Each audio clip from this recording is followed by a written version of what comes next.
En Gestiona Radio, Pulso Empresarial. Con Rubén Gil. Pues así ha venido el día y ahora lo vamos a intentar analizar y explicar en nuestro comité de dirección. Salvador Molina, presidente de Ecofin. Buenas tardes. Hola, muy buenas tardes. ¿Cómo estás?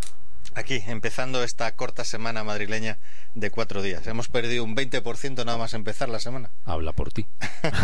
Que hubo gente que ayer trabajó. No sé si es el caso de Juan Lago, director de investigación. Algunos trabajamos, pero en la intimidad.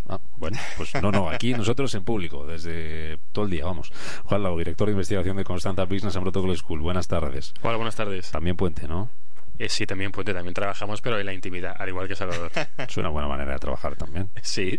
Como sea la intimidad. Mientras la producción salga. Ya, puede decir cada uno cómo sea la intimidad que ha hecho lo que haya hecho. Y luego, si sale o no, siempre se puede buscar un culpable para echarle la culpa de por qué no ha salido la productividad, ¿no? Bueno, en lo público también tenemos personas que nos explican muy bien cómo escurrir el bulto con trabajo en lo público, pero vamos, También. Bueno, ha bajado la prima de riesgo, se ha rebajado también el interés del bono a 10 años.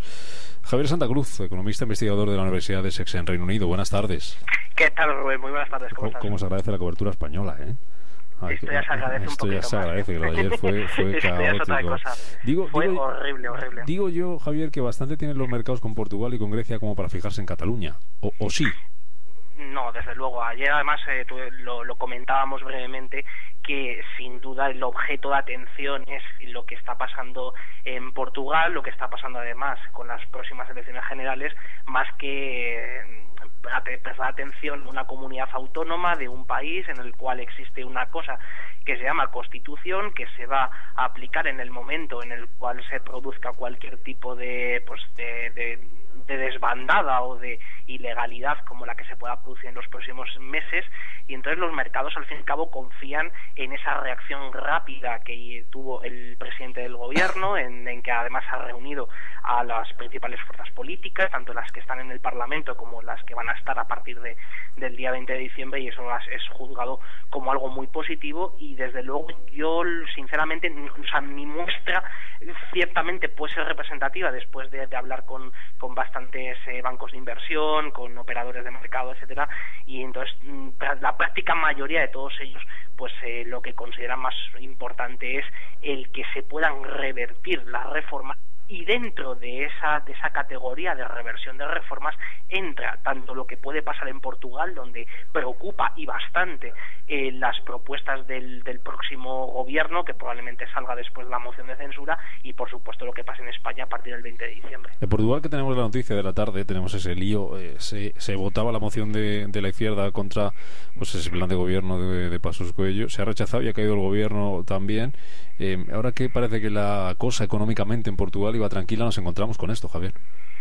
Pues esto es un contratiempo. El problema es que ya se veía venir, es decir, que un gobierno en minoría pues era muy complicado sostenerlo, y sobre todo cuando las fuerzas de izquierda pues era muy probable que se coaligaran, y que aunque no estén de acuerdo ni siquiera en poner la última coma o el último punto y aparte, porque eso es algo también una constante histórica, sí están de acuerdo en un denominador común, que es el de si hay un gobierno de derecha pues hay que intentar hacer todo lo posible para que no pueda gobernar, y sobre todo para que pueda ser un procedimiento de izquierda. Entonces, lo que estamos observando es precisamente que el gobierno de izquierda es el que va muy probable que vaya a gobernar, y sobre todo que lo haga con una serie de cosas que a mí me preocupa bastante. Por ejemplo, paralizar las licitaciones que ya se han hecho, es decir, las privatizaciones que se habían puesto en marcha, que además afectan a empresas españolas, pues que eso pueda ser revertido. Y luego, por supuesto, el que haya otros elementos, como es el caso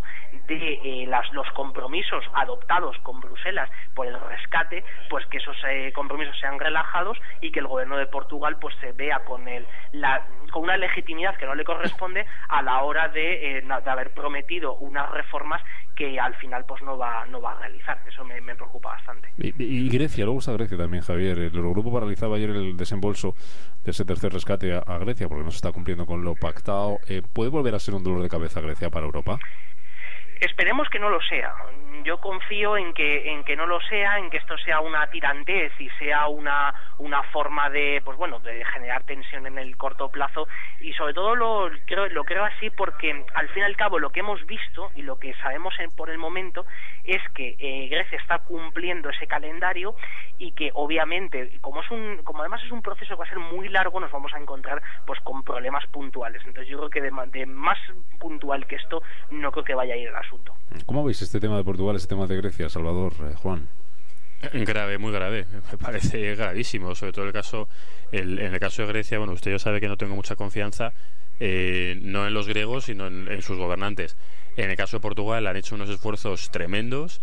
Yo creo que el gobierno portugués, Portugal ha tenido el mejor gobierno seguramente de los últimos 15 o 20 años, y ha hecho unas reformas durísimas y las ha hecho muy bien hechas. En Portugal el tema habría sido muchísimo peor si no se hubieran hecho estas cosas o si hubieran hecho otras cosas peores. Y aunque seamos economías distintas, al fin y al cabo cualquier inestabilidad en Portugal nos va a acabar afectando, nos guste o no. Y pues no sería o sea, yo lo que espero es que en Portugal no acabe pasando como ha pasado en Grecia, que después de que Tsipras y sus coleguitas hicieran el bobo gastándose el dinero en un referéndum, luego les apretaran todavía más las tuercas. Espero, por el bien de Portugal, de los portugueses, y también por el bien de España, que no lleguemos a ese punto, porque sería muy, muy, muy malo para nosotros, sin duda. Sí, yo creo que desde el punto de vista del impacto económico, evidentemente la economía portuguesa es la que más impacta, es nuestra siguiente comunidad autónoma, por decirlo así, nuestra siguiente región de influencia, y por lo tanto no hay empresa española que no tenga implantación, intereses económicos o incluso en muchos sectores lidere parte de la economía portuguesa. Por tanto, la interrelación es 100%, y cualquier resfriado allí puede ser un constipado y bueno, pues hay que mirarlo con mucho cariño, con mucho apoyo, con mucho respeto a las decisiones que tomen, pero intentando influir lo máximo posible desde todos los lobbies políticos, empresariales, sociales, diría yo, porque nos interesa mucho. Respecto a Grecia queda más distante sobre todo después de las distintas refinanciaciones y de las distintas sagafugas que ha habido de intereses económicos españoles en la zona. Incluso si se resfría en el sector turístico, viene en positivo, suma en positivo para el sector turístico español, etcétera, etcétera. Pero yo con Grecia lo que tengo es también un amor histórico a la zona, y creo que además el papel que están desempeñando en el tema de los refugiados hace todavía que se enraicen más las relaciones de Grecia con el resto de la vieja Europa, ¿no? Y yo creo que aunque haya que pagar ciertos plazos de paciencia o ciertos intereses de la paciencia o del servicio que están prestando a esa labor de puente hacia Europa de todo el movimiento migratorio de Siria y países afines, hermanos, yo creo que hay que tener paciencia con Grecia. Otra cosa es que no haya que intervenir Grecia, otra cosa es que no haya que intervenir determinados sectores económicos y hacer que se pague mejor el precio a Grecia, pero sobre todo lo que pediría es una cierta constancia en la exigencia de que las reformas se lleven a cabo, y las reformas es de la administración, de la contabilización, del pago de los impuestos y del pago de la regularización de todos los compromisos que asumieron también el gobierno de Tsipras, ¿no? Por lo tanto, no sé si me vais a llamar confiado, pero supongo y espero que Grecia pasará este resfriado con un mayor control, y confío en que Grecia no acabará haciendo que Portugal no acabe haciendo ninguna tontería, porque los intereses cruzados son muy grandes, ¿no?, entre España, las empresas españolas y el tejido empresarial portugués, ¿no? Y luego está el tema de Reino Unido, de Javier, ese pulso de Cameron con la Unión Europea, la carta que ha enviado hoy en la que pide reformar la Unión Europea como condición para hacer campaña en contra del Brexit. Pide, entre otras cosas, más soberanía, más gobernanza económica, reconocer el papel de aquellos países que no forman parte del euro, mejorar la competitividad de Europa y frenar la inmigración. ¿Por qué plantea este chantaje Cameron? ¿Tiene motivos? Yo creo que más que chantaje es una forma de dar un ultimátum a Europa y sobre todo intentar conseguir lo que no ha conseguido en los años anteriores. Me parece bastante agresivo el tono en el que se ha hecho. Es decir, a mí me ha sorprendido bastante el tono, ¿no? Porque por un lado sí que sabíamos que de un momento a otro se iba a producir más que el ultimátum, el tema de coger y de provocar, no sé si un cierre, o como decían los catalanes, una desconexión, ¿no? de Europa. Viene siendo casi igual, ¿no? Sí, viene siendo casi igual, ¿no? Entonces el problema es que más que por no temido, es decir, pues ya sabíamos que eso se iba a producir, yo a mí me ha sorprendido bastante el tono y el planteamiento en el que lo ha hecho. Ahora bien, todo esto, y yo creo que podemos insistir en una idea, también es un poco táctica política, es decir, en este momento Reino Unido tiene una mayoría absoluta, pues, el gobierno tiene una mayoría absoluta extraordinaria, no necesita el coger y tirar, pues bueno, pues de ningún tipo de apoyo parlamentario, entonces puede plantear algunos brindis al sol, ¿no? Entonces yo creo que en el medio largo plazo, y sobre todo conforme la opinión pública británica se da cuenta de hasta qué punto el comercio con Europa pues es claramente favorable hacia el Reino Unido, y que Europa tendría poco que perder si el Reino Unido se va de ella, pues eso va, y que el Reino Unido tendría mucho que perder si se va, que si se van de allí, del lado de la Comunidad Económica Europea, pues mientras que eso va calando, y va calando de una forma poco a poco, pues Cameron tiene un margen de actuación, tiene una forma pues de anunciar este tipo de cosas, pero yo creo que no va a llegar la sangre al río, o al menos es lo que observamos en este momento. A lo mejor pues se puede producir algún tipo de crisis política y tenerlo que tapar con ese tipo de cosas. ¿Os ha sorprendido, Salvador, Juan Cameron hoy? A mí no me ha sorprendido porque el tono de las elecciones británicas ya manifestaban esta reciedumbre en la opinión británica, en el ciudadano de a pie, que en su balanza veía que los beneficios económicos son importantes, pero el coste, la pérdida social, también balanceaba en negativo, y por lo tanto quieren de Europa el beneficio económico, pero no quieren el precio que hay que pagar en lo social por ello, ¿no? En las últimas negociaciones con el tema de la adjudicación de distintos fuentes de migrantes, con los emigrantes económicos ha habido unas duras trabas. En cambio con los emigrantes, por llamarlos así, de carácter político, los refugiados, en cambio había una cierta bonanza en el mensaje. La realidad no decía lo mismo, pero el mensaje sí era buenista. Bueno, es esa ambivalencia que tiene el ciudadano de a pie británico, trasladado a las organizaciones políticas, trasladado a las urnas y trasladado a su dirigente, ya manifestaba que Inglaterra va a jugar a lo que viene jugando siempre. Ya en la Edad Media jugaba eso, es decir, jugaba a ser cuando quería Europa y cuando quería ser no continente europeo, y por lo tanto a ese doble juego está manifestando Cameron que quiere recibir más beneficio económico a cambio del coste social que le lleva a estar dentro de Europa. Pero yo creo que esto también es una pose, es decir, es una pose de Cameron que se debe a sus electores, que tienen que justificar ese tono duro y abrupto, y un tono público que manifieste esa situación y ese sentimiento británico, pero que luego hay un pragmatismo británico por debajo, digamos, a solas, en la intimidad, cuando se cierran los micrófonos y se cierra la puerta, y en ese momento el pragmatismo británico será el de pedir un precio, pedir un recibo, pero a cambio seguir estando vinculado a Europa.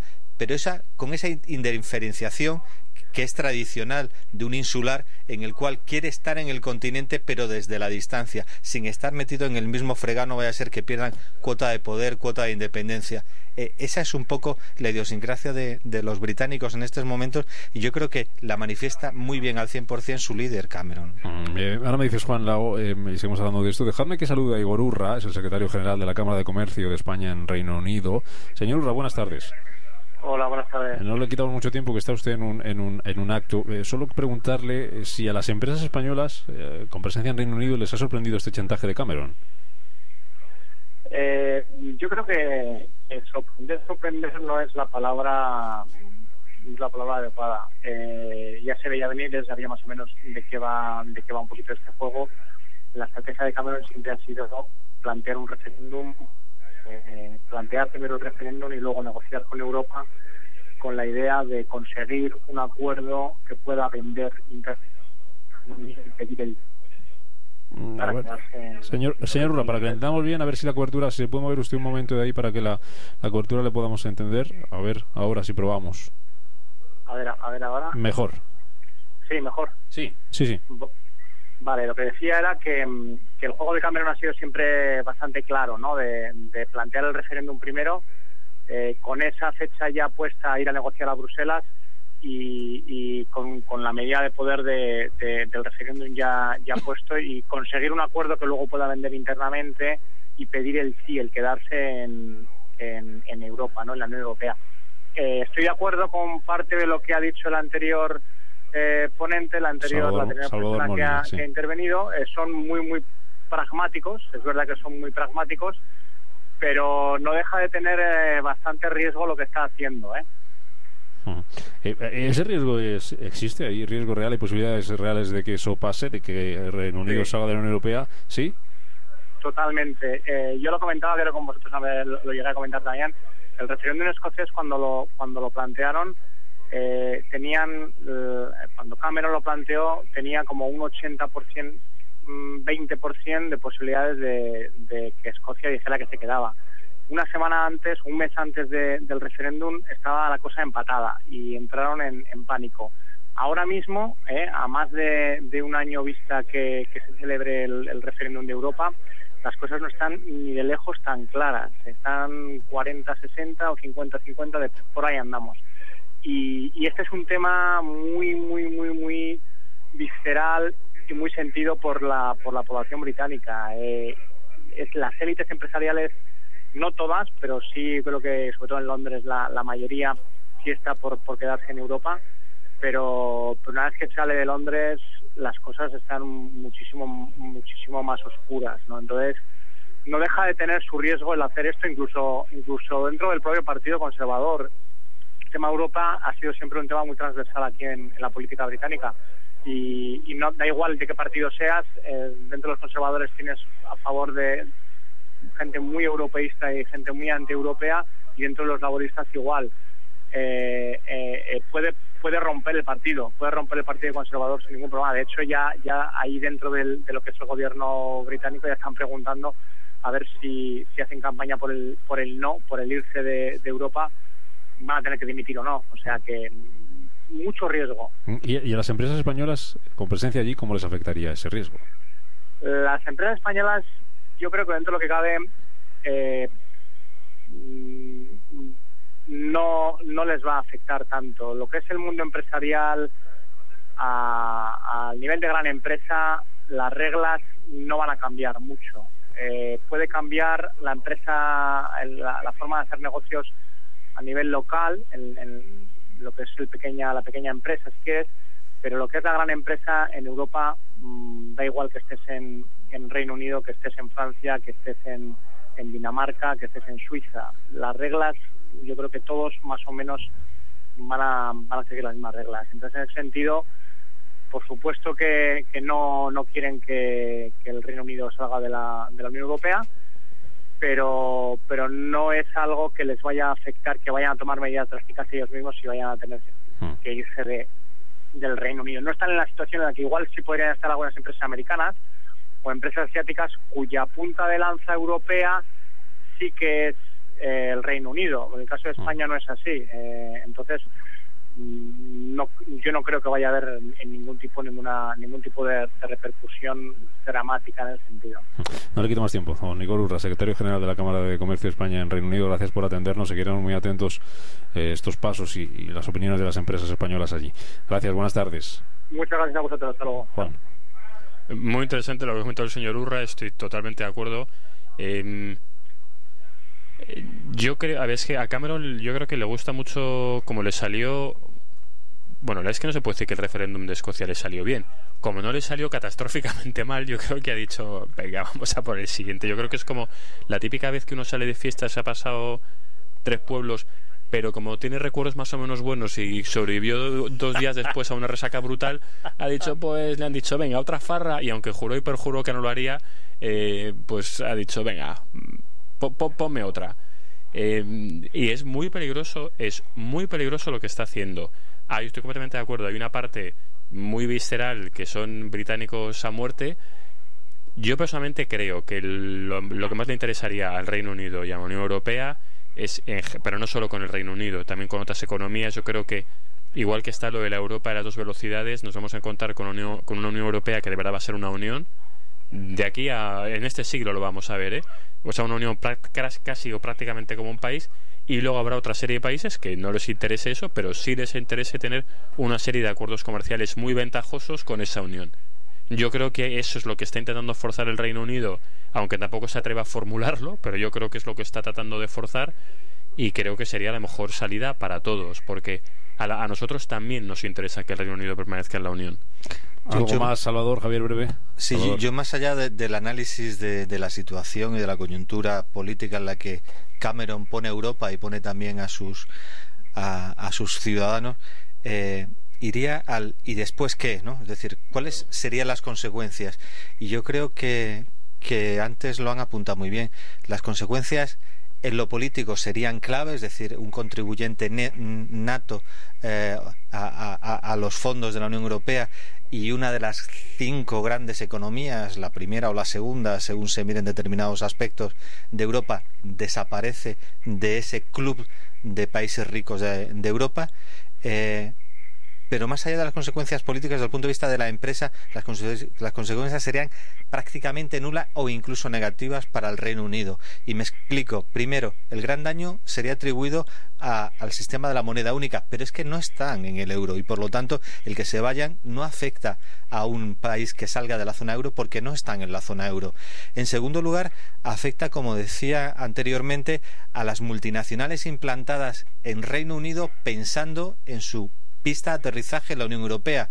Al desaparecer Reino Unido de la Unión Europea, se buscaría una nueva pista de aterrizaje. Por lo tanto, bienvenidas algunas de esas empresas instaladas en Reino Unido pensando en el mercado europeo, que vendrían a España, a Francia o a Alemania. Y por último, en un mercado global en el que las empresas están en China, en Japón, en Corea, en Italia, en Francia, en Brasil, no afecta. Es decir, ya las economías de escala en las que están las grandes corporaciones multinacionales tienen previsto estas situaciones. Operan en el multidivisa, que ya operan con la libra esterlina en el Reino Unido, y operan con unas reglas de juego que son prácticamente homogéneas en el sistema financiero internacional, en el sistema asegurador internacional, en el sistema normativo y de derecho internacional, etcétera, etcétera, etcétera. Por lo tanto, a las grandes empresas no les afecta, y afectaría más, yo creo, al Reino Unido respecto a la pérdida de oportunidad de ser una pista de aterrizaje de inversores de Oriente Medio, de Estados Unidos, de Extremo Oriente, pensando en el mercado de la Unión Europea. Yo creo que es positivo en lo económico para la Unión Europea, es negativo en lo político para la Unión Europea. Javier, cierra tú. Sí, yo creo que las consecuencias negativas también se las va a repartir la propia Europa, porque no olvidemos que Londres es la plaza financiera no solo más importante del mundo junto con Nueva York, sino que además la tenemos en Europa, y eso genera unas sinergias extraordinarias. Entonces, precisamente el protagonismo que tiene en este campo el sector financiero no lo podemos olvidar. Y aparte de eso, otra cuestión que es ciertamente importante, es lo que ahora mismo se está evaluando en este país, en Reino Unido, por supuesto.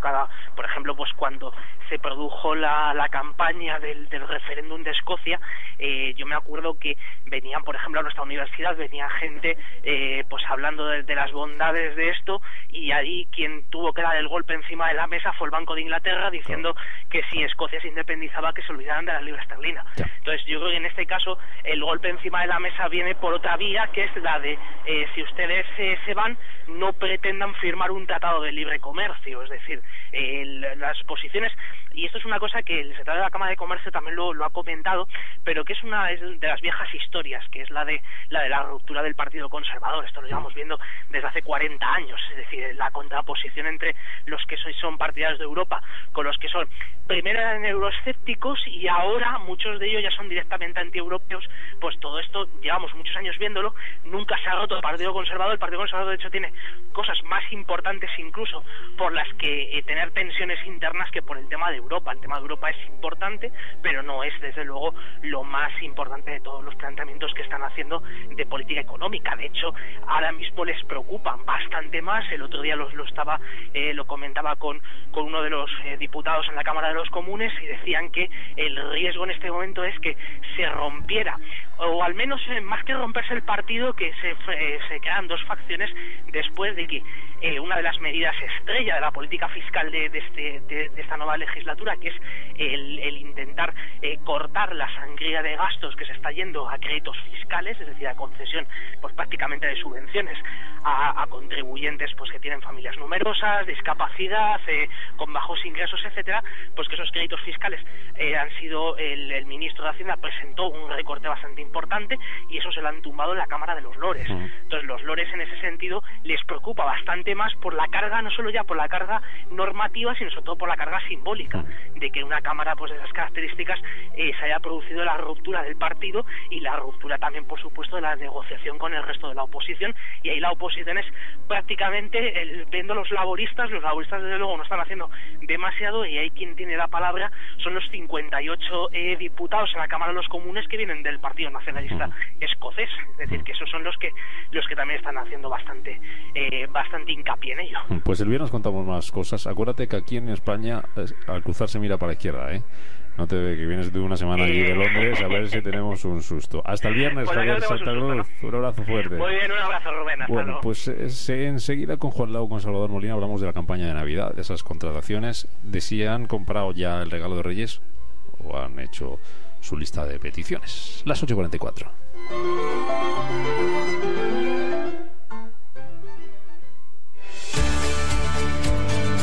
6 años a tu lado.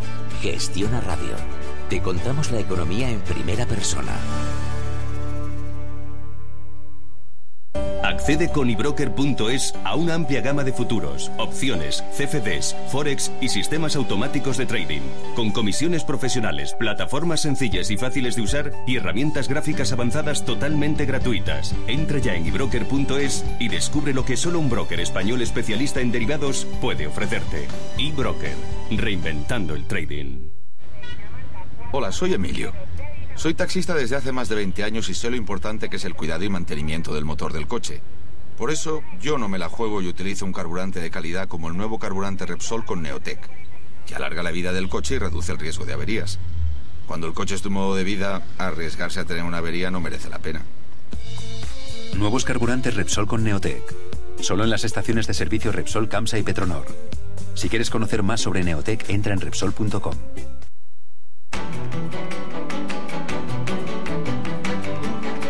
En Gestiona Radio, Pulso Empresarial, con Rubén Gil.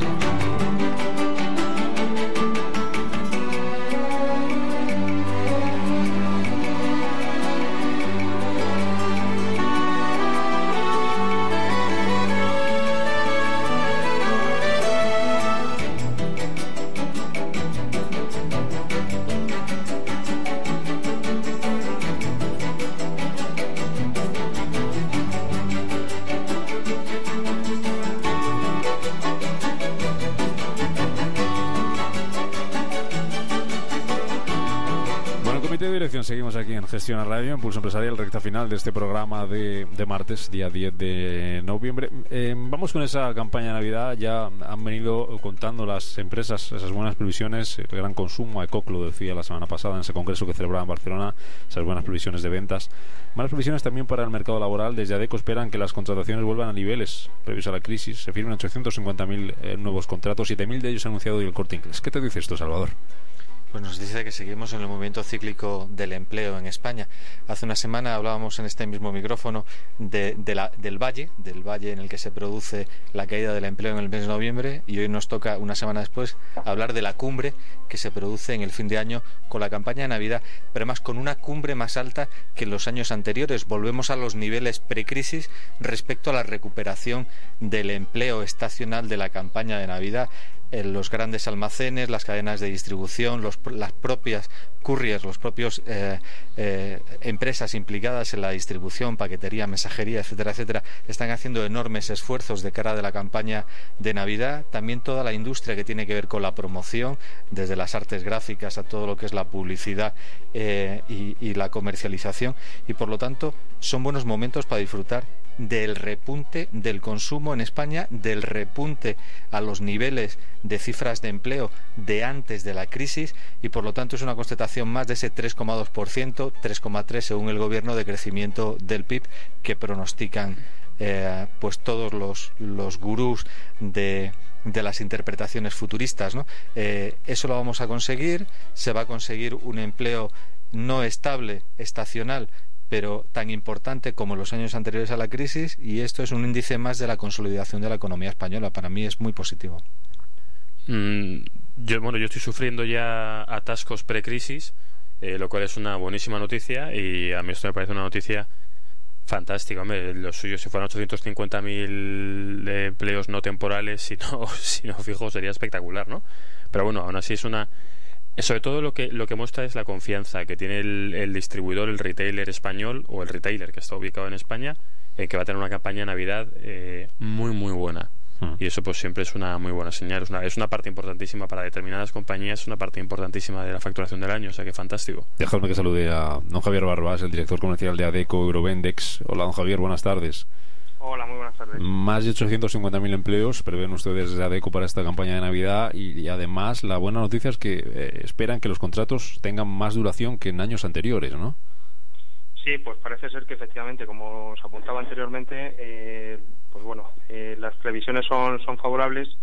Entonces estamos ya notando que la campaña se ha adelantado, o sea que ya en el mes de noviembre realmente ya se están empezando a incorporar personas de cara a la campaña de Navidad, y también prevemos que se alargue durante el mes de enero, que incluso ya digamos que se una a lo que sería la campaña del inicio de las rebajas.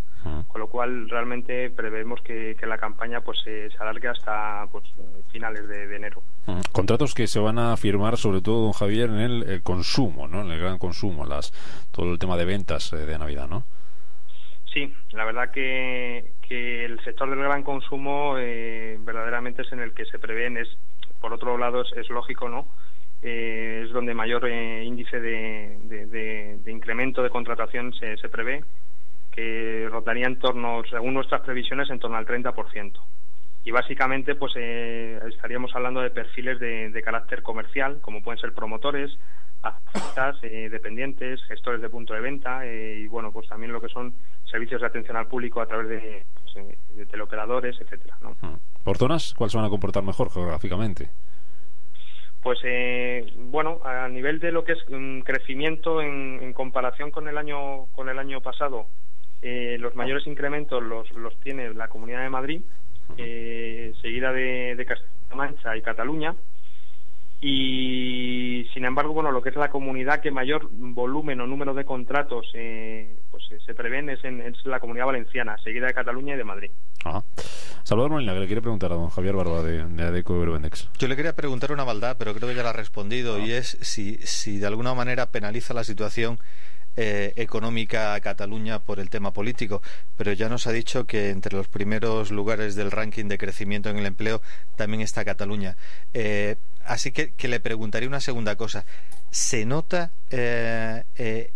en el movimiento de las grandes ciudades este crecimiento y en cambio penaliza en el mundo rural, o es por igual este crecimiento? Y en segundo lugar, aparte de en el sector de distribución ligado al consumo, en el sector turístico, ya que son unas fechas muy buenas para practicar una escapada, ¿también tienen ustedes de alguna manera contabilizado cuál puede ser el crecimiento respecto a otros años? Pues, a ver, respondiendo a la primera pregunta, no observamos, grandes diferencias respecto a otros años. Al final el crecimiento es de manera global en todas las áreas, tanto sean rurales como urbanas, ¿de acuerdo? Entonces, realmente se ha concentrado más en las grandes ciudades, pero tampoco es a costa de penalizar en exceso el resto de las áreas rurales, ¿vale? Y turismo, la segunda, pregunta, ¿no? Turismo, ¿no? Turismo. Sí, la otra pregunta, lo que me apunta es, efectivamente, el tema de turismo, al final, lógicamente, el turismo en una época navideña, es lógico también que se incremente la actividad, ¿vale? Entonces, sí me gustaría hacer una mención especial en el sector aeroportuario, donde hay claramente 3 regiones, como son Madrid, Canarias y Baleares, donde todo lo que es el mercado laboral relacionado con la industria aeroportuaria se ve claramente incrementado, además de lo que son las posiciones vinculadas al mundo tradicional del turismo, como es la hostelería, puestos de camareros, cocineros, ayudantes de office en hoteles, etcétera. O sea que la verdad que sí hay un incremento notable. Aquí estaremos hablando de en torno a un 15% de incremento respecto al año pasado. O sea, también es un crecimiento bastante notable. Pues más de 850.000 empleos son los que pronostica ADECO que se cumplan. Es más, me atrevo a decir que si no se cumplen, se han quedado ustedes cortos, será mejor noticia todavía. O sea que vamos a por ello. Don Javier Barba, director comercial de ADECO Eurovendex, gracias por estar en Gestión a Radio esta tarde. Muy bien, pues muchísimas gracias. Gracias. José Antonio, gestiónate tú. Tienes menos de 3 minutos para contarnos la prensa y la encuesta sobre el Brexit. Rápidamente, porque todos los periódicos digitales ahora mismo llevan casi la misma información. Es esa votación al no de la investidura de Artur Mas. Por ejemplo, Expansión titula Mas no tiene ni tendrá nuestro voto condicional. Son palabras de las CUP. Y también esa reunión que ha tenido Sánchez con Mariano Rajoy. Ambos comparten actuar con unidad, legalidad y política ante el desafío catalán. En 5 días, titulan la Audiencia Nacional, comunica Volkswagen su imputación. En El Economista, muchísimos más temas. Ni trabajo garantizado, ni garantía de rentas. Fallos del plan de Podemos e Izquierda Unida. Los bancos desoyen al supervisor en el 68% de las quejas por cláusula suelo y dice que no habrá crudo a $80 hasta 2020. Es la última información del Economista. Y por último, los diarios de generalistas, su parte económica. El Mundo, el empleo vuelve a casa por Navidad. El tema que estábamos hablando hace un momento con ADECO. Y también titulan una información muy interesante: ¿cómo sacarle 3 millones a Hacienda? Se pregunta El Mundo. ¿Cómo? A ver, y lo explica. Lo explica en la página web de elmundo.es. Y con uno nos valía. Bueno, 3 teníamos para cada uno. Para repartir. Los 3 Reyes Magos. Los 3 Reyes Magos. Qué bonito número. Aunque no es legal, porque timadores de impuestos, la estafa inmobiliaria en el IVA. Tiene truco la noticia. Vaya. Y por último, El País. Pero eso no lo cuentes, hombre. Si en la cárcel no se disfrutan, ¿no? Y por último, El País. Bruselas da 10 días a Volkswagen para que aclare el alcance del caso. Y una noticia curiosa: Sony deja de vender cintas para Betamax tras 40 años de fabricación. No, es que todavía se vendía. En la encuesta, que nos vamos. Pues gana el Brexit para nuestros oyentes. 60% para el sí habrá Brexit, 40% dice que no habrá Brexit en el futuro. Me preocupa, vamos, lo que nos decía Igor Urra, que lo tienen bastante claro las empresas ahí, que se puede producir. Adiós, José Antonio, hasta mañana. Salvador Molina, presidente de Ecofin. Adiós. Hasta la semana que viene. Que tengáis muy buena semana y que los negocios vayan bien en Cataluña y en el resto de España. Gracias por las fotos de Twitter, ahora que valore la gente si hemos salido guapos o no. Adiós, Juan Lago, director de investigación de Constanza Business and Protocol School. Hasta la próxima, a cuidarse. Hasta luego, un placer. Nos vamos con Fernando de la Fuente en el control de sonido. Está por aquí ya Arturo Criado con el cierre para contarles toda la actualidad de los mercados, el cierre de Wall Street. Mañana estaremos a las 6 en Zaragoza haciendo Somos Pyme, así que allí les esperamos. Que descansen y que sean felices.